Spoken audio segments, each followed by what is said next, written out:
और वैज्ञानिक सोच के को बचाना है, और ये वैज्ञानिक सोच के व्यक्तियों की जिम्मेदारी है कि वो इस पर बोले, क्योंकि जब तक नहीं बोलेंगे तब तक बात नहीं बनने वाली। तो क्या इसका बाइकॉट होना चाहिए? बिल्कुल बाइकॉट होना चाहिए। जो लोग घूम रहे हैं कि पठान का बाइकॉट होना चाहिए, अरे पठान का बाइकॉट बाद में कर लेना, पहले ये जो गधे घूम रहे हैं ना देश के अंदर, ये जो घूम रहे हैं कि जी हमारे अंदर ये देवी शक्ति हमारे अंदर, इनका इंतजाम करो। लोग ये कह रहे हैं सब जो है सवाल हिंदुत्व पे उठाता है, कोई अगर पाखंड फैला रहा है मुसलमान में कोई कुछ नहीं बोलता है, ईसाई में पाखंड फैला रहा है कोई कुछ नहीं बोलता है। आप मुझे बता दीजिए मुसलमान का कौन सा मौलाना ऐसा है जो 20,000 आदमियों की भीड़ करके ये कह रहा हो कि इस भारत को इस्लाम में, पूरा भारत इस्लाम में बनाना है, या पूरा भारत जो वो पूरे भारत को हम एक रंग में रंग देंगे, नहीं कह रहा ना। कोई मुझे एक बता दो, मजार पर लोग चल करके जा रहे हैं, जिसकी आस्था वो जा रहा, जिसकी आस्था नहीं वो नहीं जा रहा, ना तो उस पर जाने वाले का विरोध हो रहा, ना धाम में भी तो वही लोग जा रहे हैं ना जिनकी आस्था है। हाँ, तो जिनका इलाज हो रहा है, जिनका समाधान हो रहा है, जिसका बच्चा नहीं हो रहा बच्चा हो रहा है, सारा समाधान। अगर बागेश्वर धाम के यहाँ जाकर के बच्चा पैदा हो जाता हो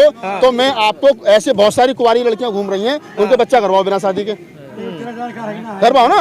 अगर बिना शादी के बच्चा हो जाए, बिना पति के बच्चा हो जाए तो करवाओ कुंवारी लड़की के बच्चा, मैं बागेश्वर में ताकत मान लूंगा है। अरे भैया एक सिस्टम है, सिरे से खारिज कर रहे हैं। अरे सिरे से खारिज नहीं कर रहे, हम बता रहे हैं एक सिस्टम है, एक लड़की की एक लड़के के साथ शादी होती है, फिर वो दोनों संपर्क में आते हैं, फिर जाके बच्चा पैदा होता है। कोई कहे साहब बागेश्वर ने बच्चा पैदा कर दिया, तो बागेश्वर का जो बच्चा पैदा हुआ उसका डीएनए टेस्ट कराओ ना, एबीपी न्यूज है। हाँ, तो वो तो मोदी जी की भी सर्जिकल स्ट्राइक को बहुत बढ़िया बता देते हैं। वो तो कहते हैं कि भारत में जो है क्या नाम हंगर की रिपोर्ट है कि जी 20 करोड़ आदमी भूखा सोता है, वो तो क्या नाम उसको भी कहते हैं कुछ नहीं है। ये जितने पत्रकार घूम रहे हैं ये एक खास एजेंडे के साथ घूम रहे हैं। आपने उनके इंटरव्यू देखे होंगे, कई इंटरव्यू हुए हैं पिछले 1-2 दिन के अंदर, जिस तरीके से रात के 9 बजे प्राइम टाइम में इंटरव्यू, जिस तरीके से सवाल उनसे पूछे जा रहे हैं, क्या आपको लग रहा है भक्ति हो रही है या सवाल हो रहा है?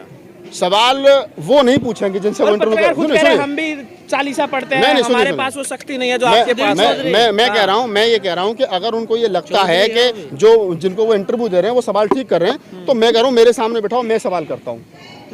बागेश्वर धाम वाले बाबा को मेरे सामने बिठाओ, मैं इंटरव्यू करता हूँ। लगानी पड़ेगी अर्जी में, अर्जी दरबार में अर्जी। हाँ। उसके दरबार में वो हमारे दरबार में लाके अर्जी लगाएगा। जिस दिन बीमार होगा ना उस दिन पूछूंगा कि एम्स में जाएगा हनुमान चालीसा पढ़ेगा।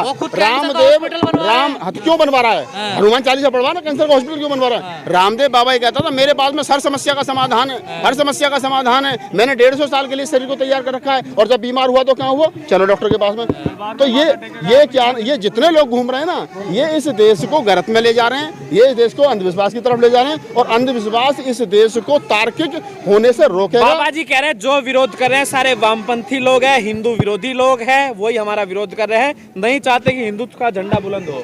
हिंदुत्व का झंडा खूब बुलंद कर लो, किसने मना करा? अपनी छत पे करो, पार्लियामेंट में थोड़ी करोगे, लाल किले पे थोड़ी करोगे, या और कहीं थोड़ी करोगे। अरे तुम हिंदू हो, हिंदुत्व का झंडा खूब बुलंद करो, अपने घर में करो। कौन मना कर रहा है? मैं हिंदू नहीं हूँ तो मैं नहीं करूंगा। कोई इस्लाम को मानता है, कोई सिख पंथ को मानता है, कोई नानक पंथ को मानता है, कोई कबीर पंथ को मानता है, कोई रैदास पंथ को मानता है। हिंदू मुस्लिम सिख ईसाई इतने सारे पंथ, इतने सारे धर्म, इतने सारे मजहब भारत में है, और संविधान सबको स्वीकृति देता है। तो ये जितने अनपढ़ और कुपढ़ लोग घूम रहे हैं, ये कौन होते हैं इस बात को कहने वाले कि हिंदुत्व का फंडिंग हो रही है हिंदू धर्म को बदनाम करने की? हाँ तो बताओ कहाँ से फंडिंग हो रही है? देश की क्या नाम है जो ईडी और वो सीबीआई सारे क्या चाय बेच रही है? उन्हें पता ही राहुल नागपाल के पास कौन कहाँ से फंडिंग कर रहा है, कौन पैसा दे रहा है, बताए ना वो।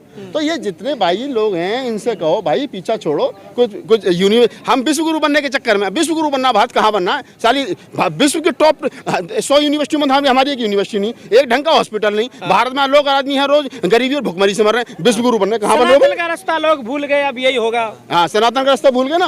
तो जिन लोगों ने सनातन का रास्ता अपना रखा है, उन लोगों से पूछोगे क्या तुम मरोगे नहीं?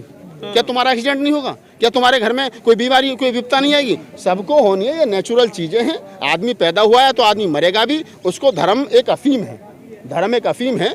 ये इस बात को समझिए, जो लोग धर्म के नाम का सहारा ले रहे हैं, जो लोग धर्म को चला रहे हैं, उनका धंधा चल रहा है, और धर्म का धंधा कभी ना मंदा।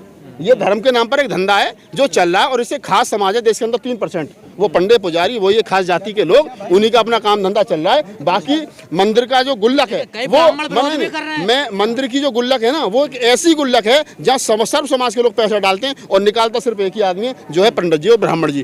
तो इस बात को समझिए, ज्ञानी है जो ज्ञानी है, ज्ञानी नहीं है। ज्ञानी से क्या मतलब है? ज्ञानी तो डॉक्टर अम्बेडकर बहुत थे, कौन से कम ज्ञानी थे, लेकिन वो ज्ञानी तो और बहुत सारे बहुत लोग हैं, लेकिन तो क्या डॉक्टर अम्बेडकर को मंदिर में घुस जाने नहीं दिया। इस देश में ज्ञान की कोई कीमत नहीं भाई, जाति की कीमत है। यहाँ 5 साल का बच्चा ब्राह्मण का पूजनीय बन जाता है, 90 साल का दलित चाहे कितना भी बड़ा PhD होल्डर हो वो पूजनीय नहीं होता। क्यों? क्योंकि उनके धर्मशास्त्र उसमें वादा डाल रहे हैं। आप इस बात को समझिए कि ज्ञान एक अलग चीज़ है। ज्ञान, संविधान जो है वो आपको ज्ञान के आधार पर नापता है, लेकिन धर्म आपको ज्ञान के आधार पर नहीं नापता, धर्म आपको जाति के आधार पर नापता है। तो आप कह रहे धीरेन्द्र शास्त्री को कोई ज्ञान नहीं है? धीरेन्द्र शास्त्री को जो ज्ञान है वो उसके मतलब वो हमारे मतलब का नहीं है, साइंटिफिक नहीं है, धर्म क्या नाम है, संवैधानिक नहीं है। पाखंड फैला रहे हैं। बिल्कुल पाखंड फैला रहे हैं, बिल्कुल पाखंड फैला। पाखंड नहीं तो बताओ क्या है। और मैं तो खुला चैलेंज कर रहा हूँ ना, धीरेन्द्र शास्त्री को मैं खुला चैलेंज कर रहा हूँ। अगर आप ये कह रहे हो कि हनुमान चालीसा में बहुत बड़ी ताकत है या मेरे पास में देवी शक्ति है, तो भाई हमारे पाकिस्तान के बॉर्डर पर जो लोग मर रहे हैं, कोई कैसे पर्चा बना देगा? तो डॉक्टर की तरह बैठ के ऐसे लिख देते जैसे 4 दवाई लिख। हाँ, मैं भी बना दूंगा ना, मेरे पास आना, मेरे ऑफिस आना, मैं बना दूंगा पर्चा बनाने को। मैं बता दूंगा गजेंद्र के पिताजी क्या नाम है, अभी इनकी बहन की शादी हुई थी, अभी ये शुगर के पेशेंट है, परसों दवाई लाए नहीं लाए ना, बताओ। और दवाई भी हरियाणा से मंगाई है। ये क्या नाम है, ये जो खड़े हैं ये क्या नाम है, भी कल परसों जय भगवान जाटव साहब के थे साहब वहाँ, बताओ। मैं सबके बारे में जानता हूँ। ये राहुल है, पहले सैलून चलाते थे, आप पत्रकार हो गए, बताओ किसकी बताऊँ मैं? सबकी जानता हूँ। ये जो खड़ा है क्या नाम है, सुशील, ये पहले क्या नाम है पत्रकारिता कर रहा था, इसके पास पैसा आ गया, गांव छोड़कर भाग गया, अब भूखा मर रहा, फिर आ गया वापस लौट के। सबकी पता है भाई। आप चौधरी, ये भी सबका इनका यही हाल है। इनके सबके हाल यही हैं। ये दुकान है, जो बेहतर बोल लेगा, जो बेहतर चला लेगा उसकी चल जाएगी।